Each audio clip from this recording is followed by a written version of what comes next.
My name is Joshua Hemingway. I'm here every 2 weeks to see the counselling team. I see a counsellor in the family counselling centre, and she's trying to help me deal with my bereavement following the loss of my wife. My wife's name was Liane Hemingway, and she had bowel cancer. And the ironic thing, I always tell this to people, the ironic thing is that the best care that Liane ever received was in the last week of her life, and it was here. She was diagnosed less than a year before she died with bowel cancer. She was misdiagnosed 3 times. She first went to see the doctor in 2019 and was misdiagnosed then. And then she went back in 2020 and was misdiagnosed again. Went back in 2021 and was misdiagnosed again, because all of this is with the background of COVID, and so services were very stretched. And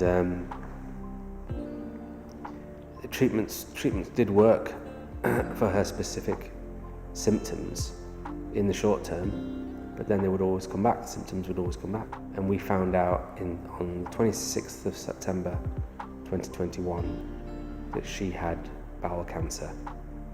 And we knew then that it was pretty serious. They never used phrases like stage 4 or anything like that. They never said anything like that. But we knew just from the urgency with which everybody was talking to us, and everybody was trying to find a solution, that it was pretty serious. And they fast-tracked Liane onto chemotherapy. And then in the new year, so New Year 2022, she had to have a blood test to find out how effective the chemotherapy was. And her tumour markers had come right down, and everybody was ecstatic. But they knew then, by that time, that the cancer had spread to her liver. And then in spring, she went back to have an operation. She had an operation on to see if they could remove the tumour. And when they went in to find that, they realised that the cancer had spread into her abdominal wall and was much more extensive, and it was spreading into surrounding tissues and surrounding organs, and it couldn't be removed.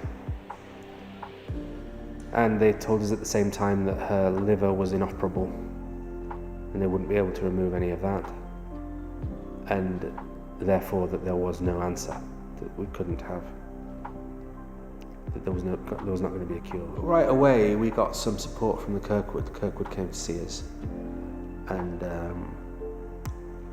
and we didn't realise at first, but they were essentially talking about end-of-life care.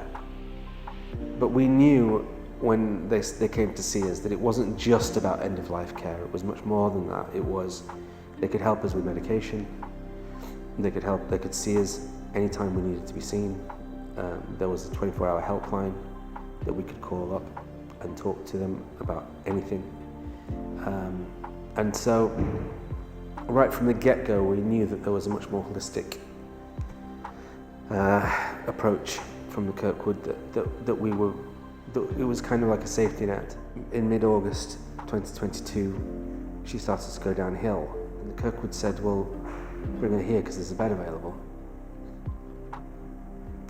So we brought her here, thinking that she'd be out and home, and we brought her in on the Saturday, and she died on Sunday morning. And I was just so grateful that we brought her here, because they were brilliant. They were brilliant, the staff were brilliant, the facilities were brilliant. They did things much quicker than had happened in the hospital. Liane needed quite a lot of immediate care to try and make her more comfortable. And they just did it, you know, and we hadn't really come to expect that. We'd come to expect long waits, and we'd come to expect, you know, very little dialogue with healthcare professionals. And that wasn't the case here at all. There was lots of dialogue, there was lots of conversation. They made everything very clear to us what they needed to do, and they made it very clear what was going to happen. You just want to know that she's being looked after and that she's receiving the best possible care, so that when I was with the kids, I knew that Liane was as comfortable as she possibly could be. So after Liane died, I felt like I needed some time to come to terms with everything, and to I didn't feel like I could access anything right off the bat. I felt very numb, and I felt very immobile, almost paralyzed. And everybody said to me, "You need to talk to somebody." And they said, "What's available?" And I knew, because the Kirkwood had told me that there was support available through the Kirkwood. And I got a number of phone calls from them saying, "Remember that we're always here." And I got, I had lots of points of contact, and they always said to me, "Please, please, please don't feel like you can't access